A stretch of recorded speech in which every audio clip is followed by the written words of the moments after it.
the feast of Christ the King. Well, we haven't been too much on kings in this country since we broke away from George III.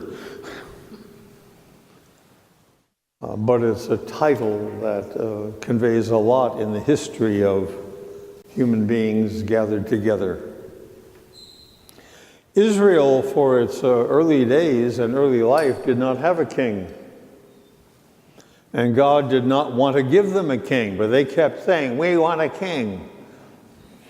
So the Lord said, "You sure? You know what kings do, don't you? They tax, and they go to war, and they fight. They say, 'Oh no, we want a king, we want a king.'"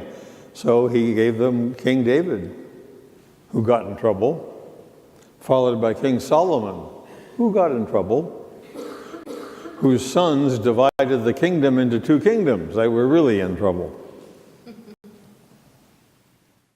But originally, God didn't want to have them have a king. He warned them that an earthly king is not helpful. But how that earthly king applies or goes about using the gifts and authority that he or she has been given.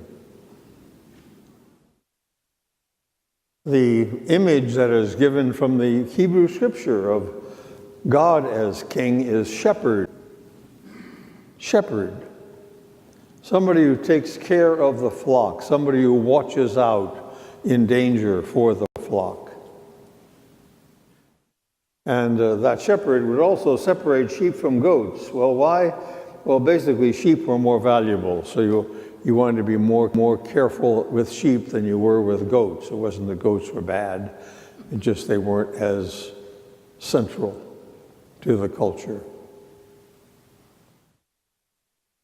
And when we get to the teaching of Jesus on the Last Judgment, which is fitting for the liturgical years, we look forward to the end times.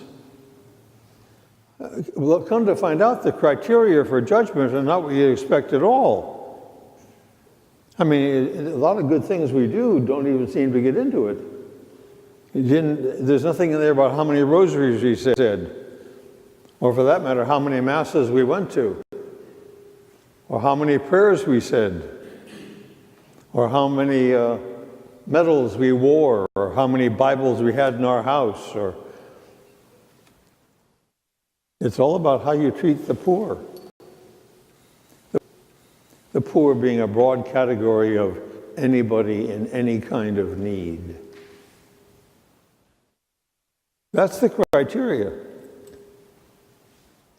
And that's the very clear criteria of the scriptures. Now, that is not to say that gathering for worshiping and asking the Lord's strength and forgiveness is not an important thing to do. It is, but it is not enough. The way we live our lives in relationship to other people, that has to be there. I think I told you, I can't remember what Mass I do, sorry about that. I think I told you the limerick that was around for many years, you know. Mr. Business, very pious, went to Mass each Sunday. Mr. Business went to hell for what he did on Monday.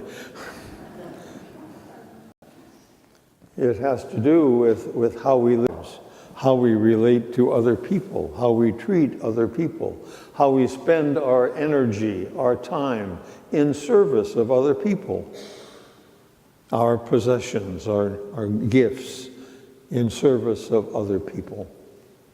That's the criteria. And to turn a blind eye to that, well, there's a whole passage about what happens to those people too.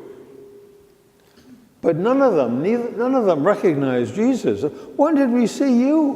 What if we'd have known it was you? Oh, we'd have taken care of it right away. And Jesus says, "It was me. It was me. The sick person needing a visit was me. The person needing a job as they get out of prison was me. The hungry, the thirsty, the refugee, that's me."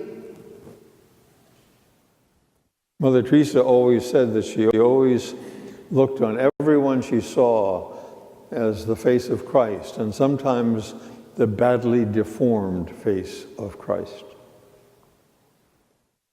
But the face of Christ. She began her ministry, if you might remember, by picking up a dying man in the gutter of Calcutta. Just one. Not setting up a religious order, not going worldwide with a new mission, just picking up one dying man from the gutters of Calcutta. That's what we're called. And the Lord strengthens us as Christians to do it. It's not done because we have good, steely, hard wills. It's done because the Lord's love has been given to us and it overflows in service to others. As we have been loved, so we love. As we have been forgiven, so we forgive. As we have been strengthened, so we strengthen others. It's simply passing on what God has so graciously bestowed upon us. We use the beautiful 23rd Psalm as the responsorial psalm today. As my shepherd, I shall not want. There's a great use of that psalm that I've found very consoling, and it comes from Woody Allen, of all people. It's a film he held, I think, called Love and Death. And it's done in the Napoleonic era, 1800. Anyway, he's arrested, he's in jail, and he's scheduled to be executed. So he gets frightened. And he wants to pray, but he doesn't remember the prayers too well because he hasn't done it in a long time. So one of the lines he says is, I shall live in the house of the Lord with an option to buy. That's what we have, folks. We live in the house of the Lord with an option to buy.